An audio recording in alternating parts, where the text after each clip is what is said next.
Can you guys see my screen? Done. Yes, we can see that. Okay, cool.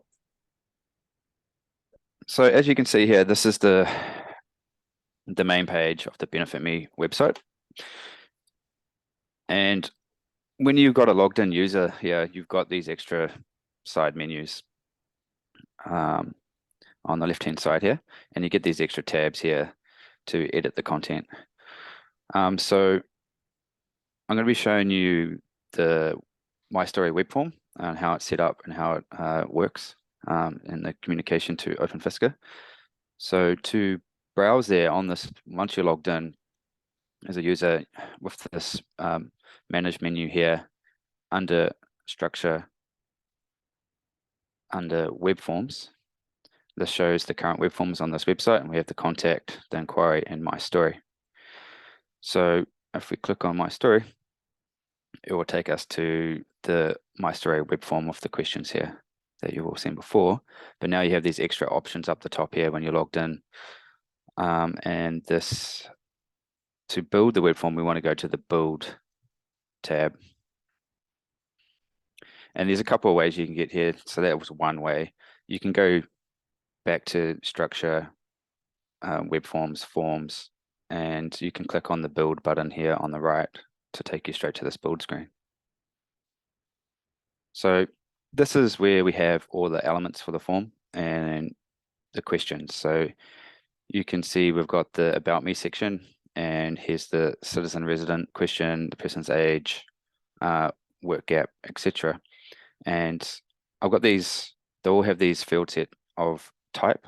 So the citizen resident is a select drop down, where the person's age is a number, and this date of birth is a hidden field, which I'll come back to explain the hidden fields a bit later and how they work with Openfisca. So if you click on the edit button here, this little side section will come up on here where you can edit the settings for this element. The title here is not displayed, but it is used in the help text. And here are the element options. So this is where you set the text that you want to show in the drop-down and the value. So am is true, am not is false. And these values will get sent directly to Openfisca, true or false, if it's a Boolean variable. So we have quite a few options down here that we just leave to the default values. We don't update them. And here is the help section and the help text. So it's just a WYSIWYG editor where you can add the help text. And the help title is left blank, but by default, it will use the title of this element, which is citizen resident, but you can come in here and override it with another title. The next section that you need to know about is for any element, the help display, we want to be set to after element. So that's when it will put the help text at the end of the element. And the field prefix and field suffix is how we are creating that kind of Mad Lib sentence structure. So the prefix is at the start of before the drop-down element, and the suffix is at the end of the element, all on the same line. I mark all of them as required because we want to force the users to select an option to send to Openfisca. And then down here is actually the Fisca linking to the variables in Openfisca. And you can see here we've got this drop down, and this one we have for this question, it's linked to the Social Security residential requirement. So this drop down calls the API in Openfisca and loads all the variables in Openfisca. So you can see there's quite a bit in this Openfisca instance. So that's the most important part, is the variable that you're linking this question to. So the citizen resident is linked to the residential requirement. And the second most important part is the entity key. So this is how we group questions on the form for each entity. So an entity can be someone's name. So, you know, the dad or the mum or Joe or whatever name you want to have this question linked to. So for this project, I just kept it simple and I called all the entity keys person A. So you'll notice that, and all these questions are all linked to person A because we are just sending information to Openfisca for this person. So for example, if we wanted to do multiple entities with children, this key would be different. So you have the child's name or child A or child B, etc. The entity role, this is the proof of concept I worked on, but we're not using, is where you have the roles in Openfisca use. So you could have the children role or the family role, and that needs to be in a certain format for this to work. I'm not sure if I should show this right now. We can come back to this later if you guys want to see it, because we're not using it, and it's still kind of a proof of concept. Like I would like it to be drop-down boxes where you actually have a drop-down of all the available roles in Openfisca for these entities. So that is the basic settings for select type. So yeah, I was going to ask you any questions so far. Yeah, can I just clarify on that entity thing? I think that helps me understand what happened, because my understanding was you had built that and then I was getting feedback on some of the rules and you weren't using it. So that is the current state. And do you think it's under the hood working well, but just perhaps the UI is not like up to scratch yet in terms of what you were just explaining and not having a drop down? Or do you think it was a bridge too far for just the time frame and the way that the rule sets were rolled out? So yes, it works under the hood in my testing in my local dev. I haven't tested it in this instance of this website. But the reason it was just a proof of concept. So obviously you need to put it in a certain format like this. These are the examples I've been doing. So you have to know what the entity plural is, and then the entity role, and then is a key, which has to be matched this key. So it's not very user friendly. Like you have to know what you're doing to enter that key exactly right in a certain format, and have to know what the entities are and the roles. But you could potentially do it like a technical person, like you, Hamish, if I train you up and show you the correct format. And I've even got a help here to kind of explain it with examples. And then when I was going through this inputs questions, we actually had no family mappings here on this column. So at that point, I was like, oh, we don't need to use this feature because there was no mapping for it. And I thought we had that decision of like, we were trying to work around not using the roles for this project if possible, and there was no mapping here, so that's why I haven't used it. But yes, you could use it, but it's not for user friendly. We made that decision as a group about a month and a half ago, because so much of the Openfisca stuff side of mapping hadn't been done at that point. Well, at whatever the point was, and so it was just too tight. So we just thought, for MVP, let's just make it simple, and then we can add more features later. So it's great that the functionality is there that we can work with later, but it was just too tight for the MVP. Yes. So Hamish, do you want to go over that now, this part, or do you want to do it later on or another time? No, it's fine. As in, I wouldn't be able to retain it. I'd have to watch the video again. So we don't need to do it now. Okay. So I guess the next one, you'll notice that how these elements all have this field type of select or number. So when you edit a certain field set, they're going to have different settings that you can update. So it will change depending on the field set with the options here. So this one you can see, you can enter, it's a number field set. So you can select a minimum, maximum steps, etc. So for this age, I put the minimum as 0 and the steps is 1. So people can use the arrow keys and go up and down on the age number element. But then there's some other settings which are generic for all elements, like the help text, descriptions, etc. One thing I didn't mention about the field prefix and the field suffix is you'll notice that it's got a space here after I am at the end of the prefix, and the suffix has a space at the start. And that's to do with the section of the My Story where it shows you what you told us. You know, it's outputting what you selected on the form. If you don't have this space, it adds the prefix, the value that you enter, so say 10, and then the suffix, and it's all with no spaces. So as the workaround, you just add a space here in the prefix at the end and one at the start of the suffix. So then it has spaces in between the prefix, the value, and the suffix. The other, okay, I guess I'll get to now any questions about anything else here before I get into how the hidden Did you want variables to work? do? Oh, sorry. Did you want to do some help text while we're going, or you're just doing Sure. a run through and then do examples after? No, Either we way can is do fine. that. So where's an updated one that we have for The two help texts there in green.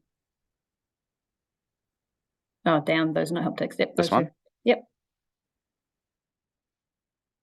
So I just copy and paste it in. That was for injury, disability, duration. So I've tried to match the keys to what we have in the spreadsheet. I think there might be a couple of differences, but they're pretty much the same. So injury, disability, duration, and the title's the same.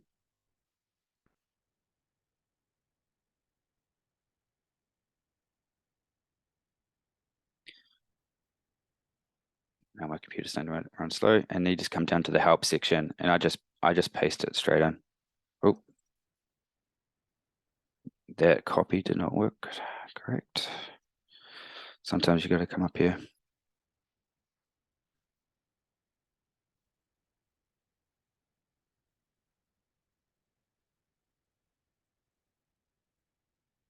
And it's as simple as that. It's just copying it in or writing it in and clicking save. And that will be now live. So if we go and view this page now for disability. Oh no, it's in the duration one, isn't it? There it is there. Can I ask, while we're on this one, about the why some of the question marks are on the line underneath, like the help? I guess because we got the side menu back, it was turned off, and now it's there. There's just not enough space here on the right, so it's wrapping it to the next line, new line. Like the one I am currently without work. See this one, it's because it's expanded because we've got this right. long one. Yeah, okay. So I noticed that before too. So that's something we might need to do some customization in CSS to limit the max width of this, because it's just expanding to the options in the drop down.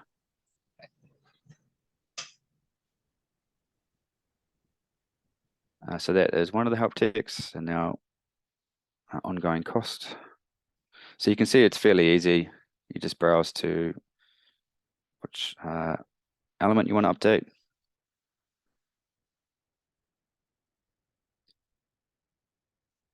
And paste it in.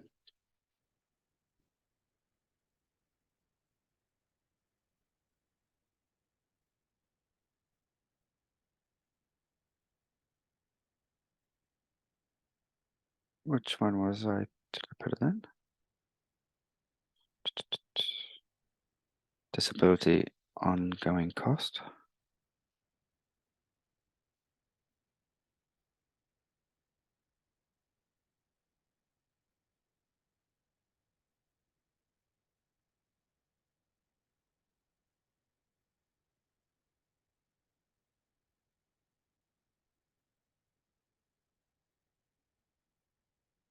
It's not showing up.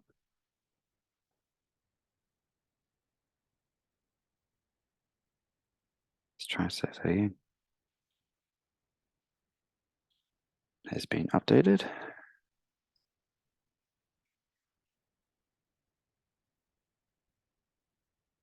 Nice. So in our first demo, it's the first time I've seen this issue. Am I missing something here, guys?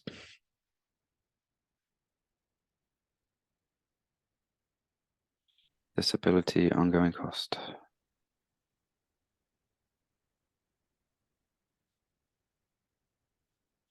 What's going on?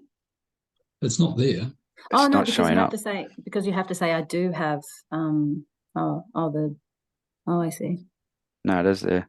Mm. Okay, so I'll look into that Is it after. that one underneath I am single by any chance? No. No. Well, that's interesting.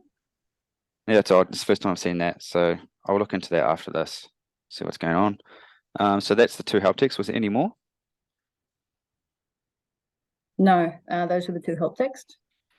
And the other one was the drop-down options for work status. Was that one? Yes.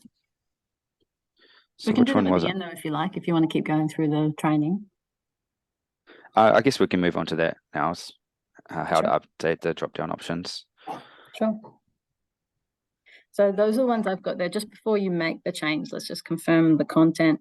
So because working full-time or studying full-time both make you, oh wow, thank you. I just got delivered a coffee from my special girl with a floating biscuit in it. Thank you. Sorry to everyone with the training. Working full-time or studying full-time both render you not eligible for job seeker or sole parent or several other things. So currently without work, working full-time or studying full-time, working part-time or working but losing earnings were the four options that seem to make sense, with the first, third and fourth all making not making you ineligible, being eligibility criteria, but the second option being ineligible. Is that everyone's understanding?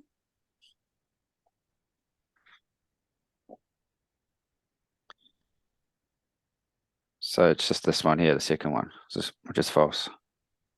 Yeah, everything else is true. Andrew, does that make sense from a language perspective?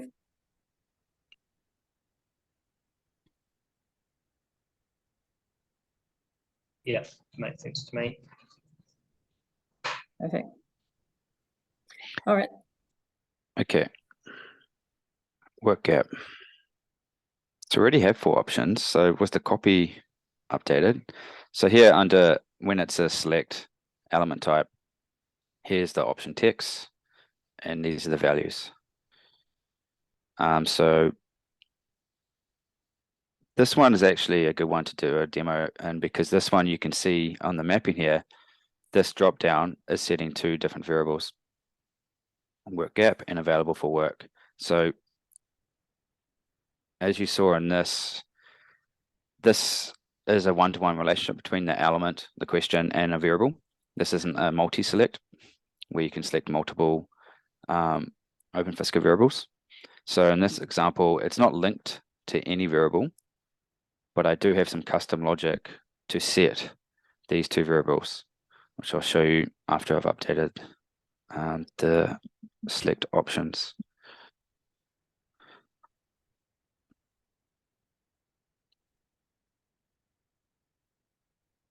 So which ones need to be updated? Oh, it's got a space. I'm currently without work.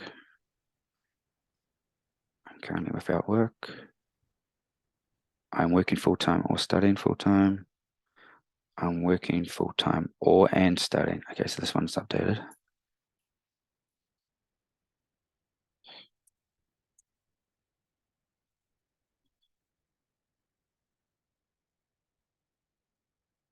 I'm working part-time. I'm working part-time. I'm working but losing earnings through a health condition or injury. Yeah, and you can delete the last one. Delete the last one.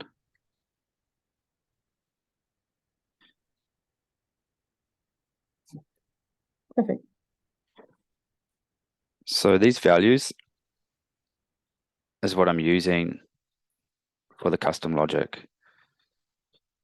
So I don't think I need to update it to include starting time because it's got the same logic of, so that one's the false. So save this, and that should update the form. And now it's only got those 4 options, and I'm working full-time or starting full-time. So the custom logic we have up here for this My Story web form, we're in the Build tab, in the Settings tab. Now this section, I have to say though, is only for technical people to use, like Hamish or Brenda. I don't want to like a site admin. I think it's fine for people to update, obviously, help text and the drop-down options, like the last 2 examples, but they shouldn't go into the settings where I'm going to show you. So under settings, there is another tab here called CSS and JS. So this will inject custom CSS and custom JavaScript into this web form, and this is where I'm doing the custom business logic for the Openfisca mappings. So you can see I have one for, where is it?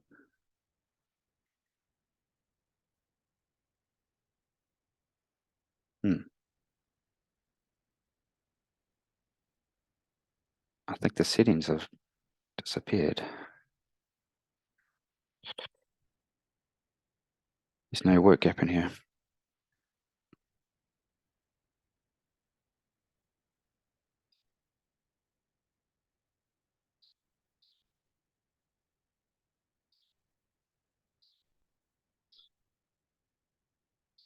So I think what has happened is when you do a deployment, this is a Drupal issue of managing config. If they don't export the settings, like there's an export here, or there's a export on the whole site, if they do a deployment and they haven't checked in this configuration for this form, it will override or revert back to what you have checked in the source repository. So I think that's what's happened here. So I'm gonna have to go and get a backup of that, of those settings, and re-add them.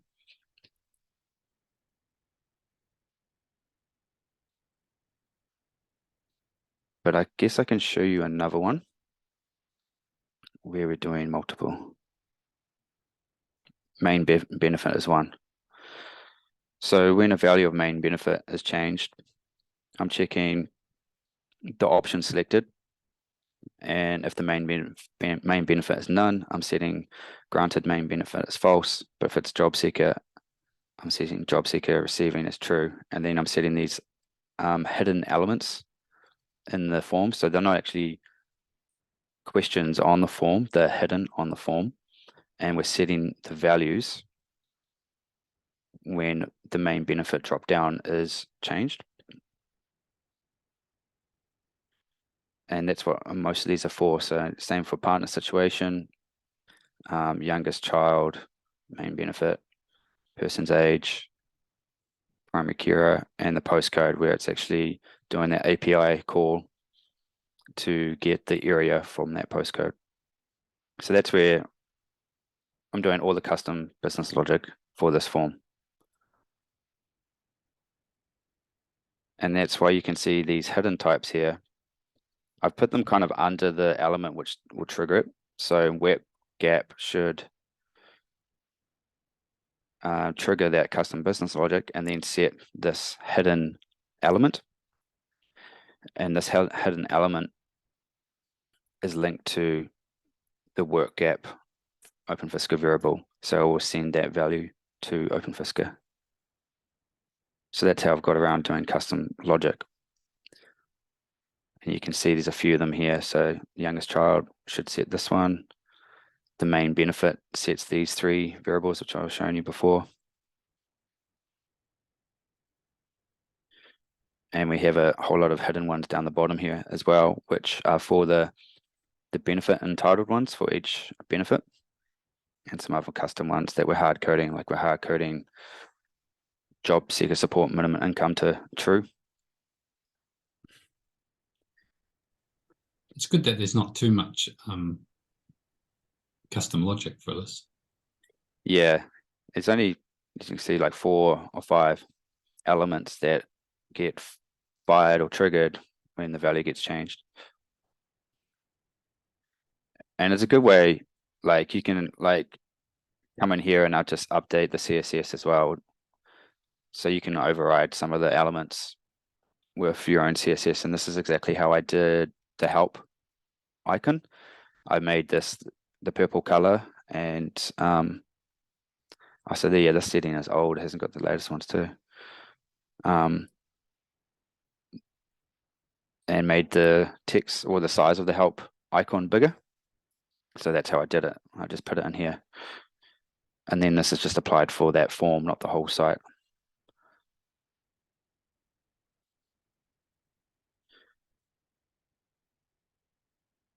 So I can't update that logic. I need to bring that back after this demo. So what's the next one? So we've updated the content of the drop-down checkbox. Oh, okay, another thing. Was there any other ones we need to update, Pierre? This one? Split here? Yes, just in the question itself. If you want to just look at the question itself. So not in the answer. Hold on. Split care. I thought we already did this one. Oh, help text for split care.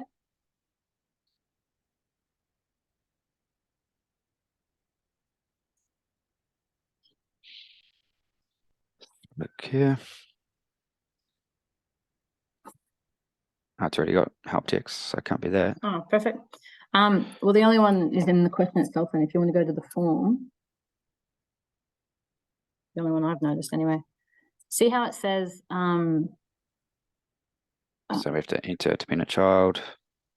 This one here. I do not have a split key arrangement. Oh no, it's okay. Different. So no, it wasn't actually there. If you I'm currently without work. It did have additional language after it, but it's not there now, so it's all good. So no, Okay. the last thing I had to change is already been changed. All good. Okay. I guess the one thing I forgot to mention, so what we are in split key question here. You'll notice when you load the form, it sets default values. So I've just been showing you the general tab, which you set, the options for the drop down, the help text, and the prefix, suffix, and the Fisca variable.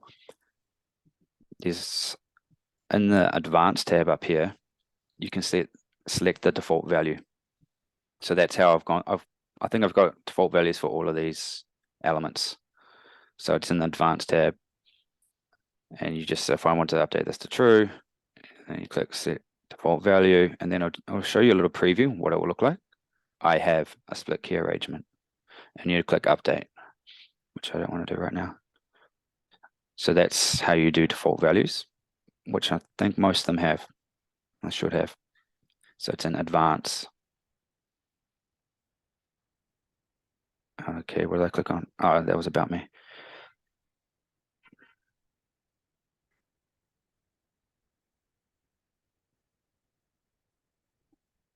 Default value. So the next thing I need to show you is the conditional visibility logic. So you can see down here, it's got this conditional column, and these two elements, questions, the injury, disability, have a visible condition on it. And that is in up the top here. It's in the conditions tab. And this is where you say, I want to change the state. So for this example is the visible state. If all of the following is met. So here, this drop down shows you all the elements here on the left. So we want to select injury, disability, and say when the value is true, then it will show this element. Any questions on that? So you can see that there's quite a few options you can do. You can do value is, you can do greater than, less than, equal, a certain pattern. So it's quite powerful. And then into the value, and you can select any element on the form. So I can show you a more complex one.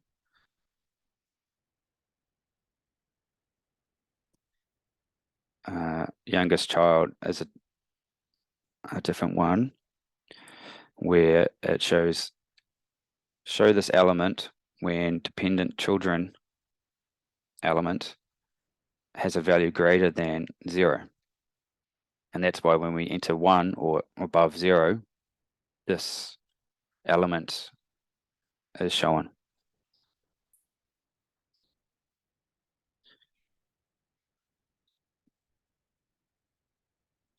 Can't remember if we have any more complex ones.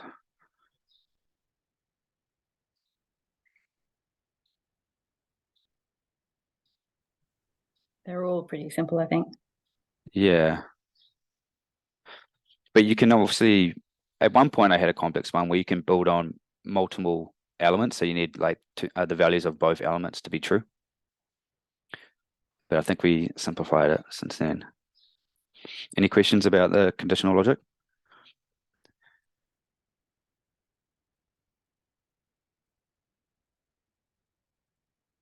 Not from me. So this one is show the living with parents element if the person's age is less than 20. So I think they're all fairly basic. They all offer either the person's age or the dependent children, and a few true false questions. So that's conditional logic.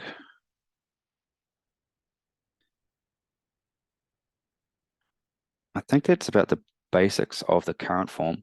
So I will now go through how to make a new question. So in the future, if you want to add a new question to this form, you click on this add element button, and it shows you all the possible element types that you could use. And you can see there's quite a few. So you can do email, color, search, there's lots of them. But in our form, we've only used 3, and that is the select,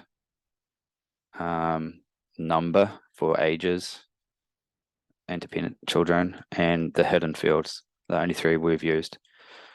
So I guess for an example, let's just do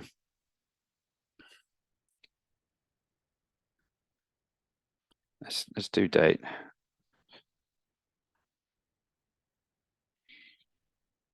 And do date of birth. We can set the minimum, max, days of the week, etc. We can have some help text.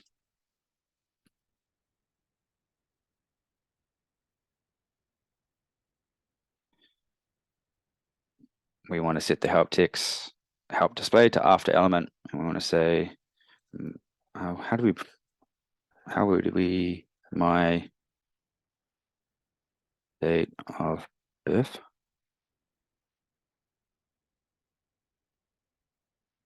And we want to link this to the date of birth Openfisca variable.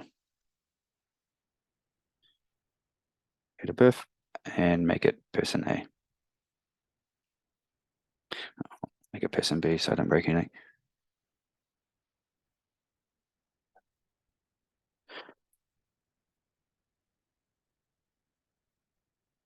Ready and use.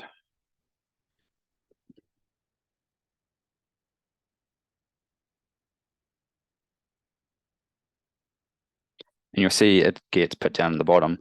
And if you want to move this question somewhere in the form, you click on this, I'm not sure what that icon's called, but the move icon, and you can just put it anywhere you want on this form.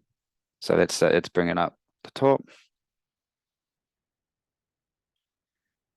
and put it right here, and then we come down here and go save elements.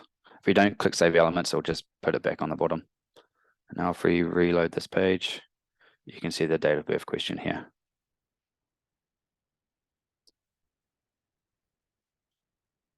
Any questions about that? No, but it really is very powerful, like more than I expected. This is really cool. Thanks. Yeah, it's quite easy once you learn the basics to be able to manage and create new forms. You can do duplicate as well, or, and delete here.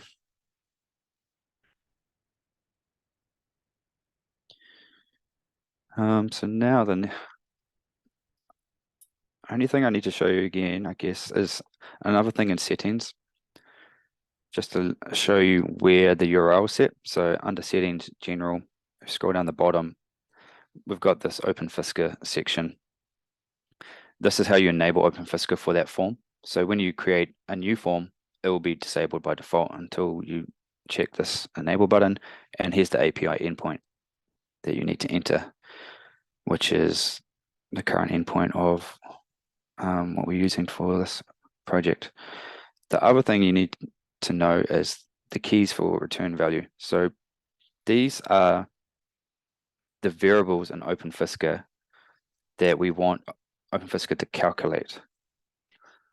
So the questions are input variables, and then we want some, I guess, output variables calculated from Openfisca, and that's where you set them here, and it's just a comma separated list. But it needs to be, so this is for technical people, be Openfisca people like Hamish. You need to know what the entity name is, the key, and the variable name. So it's always in that format. So, and it's the plural entity name. So the person entity, the plural is persons. You need to put the entity key, which is on that form, it's all person A. But if you've got more entity keys, you put them in here as well. If you want Openfisca to calculate for person A, person B, and then it's the variable name. And this will append it to the Openfisca API payload that it sends to Openfisca, and then Openfisca knows to calculate these variables and return values for. So in this one, you can see we've got all the job seeker entitled, all the entitled ones, and the benefit ones for this project. So if you delete all these, the results page won't show it won't show you're eligible for anything, because we haven't requested these variables from Openfisca to be calculated, and it won't return anything. The mappings you don't need to worry about, and the variables you don't need to know about. It's just these are used internally in the Openfisca code to know that this question on the form, the area of residence, is linked to this Openfisca variable in the same format of it's the entity key, and the variable name. But you shouldn't update this or the Openfisca variables. This is just storing all the information about the Openfisca variable. And the same with the entity roles if you use them. So these three you should never touch, but you can update the API endpoint and the keys for the return value. Any questions? Obviously, if we extend Openfisca in the rule set that's covering, that we'll come in here and add to these. Yes, so if we want to do the children disability, we'd add that variable to here. So we'd add the questions in the form that we need, and then you'd come in here and add it here as well. If you don't do that, Openfisca doesn't know about it to calculate it. Do you do that in a development environment and then deploy, or is there a staging environment built within this one tool? So you would do it in a lower environment. So this is the link to the main branch, which is we linked for production. Yeah. And then we have another one. It'll be exactly the same, but it will be develop. Oh, so those two instances exist. Yes. So here's the main, the production one that we're using. There's also a develop, and it's the same URL, but instead of main, it'll be develop here. Yeah. So you could update the settings, and then, like I was showing you before, you come in here and go export. Yeah. And you would save this, download it. I think it's a download button. Download it, and then you could. There is on the left-hand menu here, on the production site, you go to configuration. So this is Drupal training, configuration synchronization, and this will be import and export your configuration. Yeah. Cool.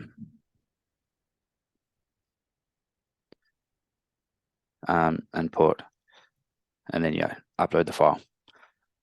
But when you do that, you're also going to have to notify us. So that is the quick way of doing it if you need to do it in a rush. Yeah. Or you just say, hey, we want to synchronize the settings from develop into production. And we have some commands that we can log into the environment, and it will show all the changes you've done on develop. And you can tell us, we just want it for this form, my story, and we'll just get that file and we'll check it into the code repository, because in the deployment pipeline, it will check for those files. So Yeah. it's like a Drupal thing that will automatically input the new settings on deployment. So that way I was showing you was just a manual way of doing it without a deployment. But you want to let us know and update it so we can add it to the repository, so you don't lose any settings when there's a new deployment in production. Like how I was showing you before, some of my settings are gone because someone hasn't exported the settings before they did a deployment.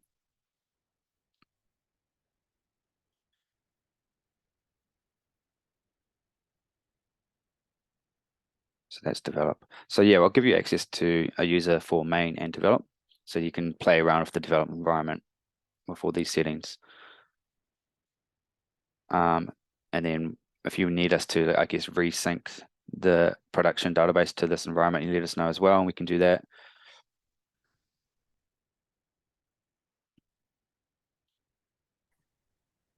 This has been really fantastic training. Thank you. Might I suggest that, given we've got 5 or so minutes, or we've got 10 minutes to go, did you want to say anything else to wrap up the training, and then I can stop the recording, and then maybe we could just very briefly touch on, there is still just what else needs to be done, if anything. Like, I know that there's the URL, but I think that's about it. I think that's about it for training for now. Okay. I guess we can go into more details of the results page and how that all is linked together. But I think for this, it's just good to keep it to the form and how to add questions and update the options and help text. That stuff's a bit more advanced. No, that's perfect. Thank you. Anyone else have any last questions they want to capture in the recording before I turn recording off?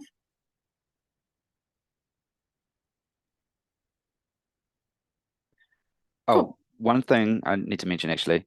So, before I was showing you the settings of these return values that we want Openfisca to calculate, they also need to be added as hidden elements to the form as well. So they need to be in 2 places. So if you want to add a new benefit, you would add a hidden element, and you'd make sure it's linked to the correct Openfisca variable and the key, and then you add it to the settings if it needs to be calculated. If it's not an input variable. That's it. Can you also just briefly show us how to turn debugging mode on? Okay, so there's no actual menu item for it. It's just a URL they'll have to send to you guys. So that's it there. Admin config web form Fisca settings, and there's a checkbox here, debug.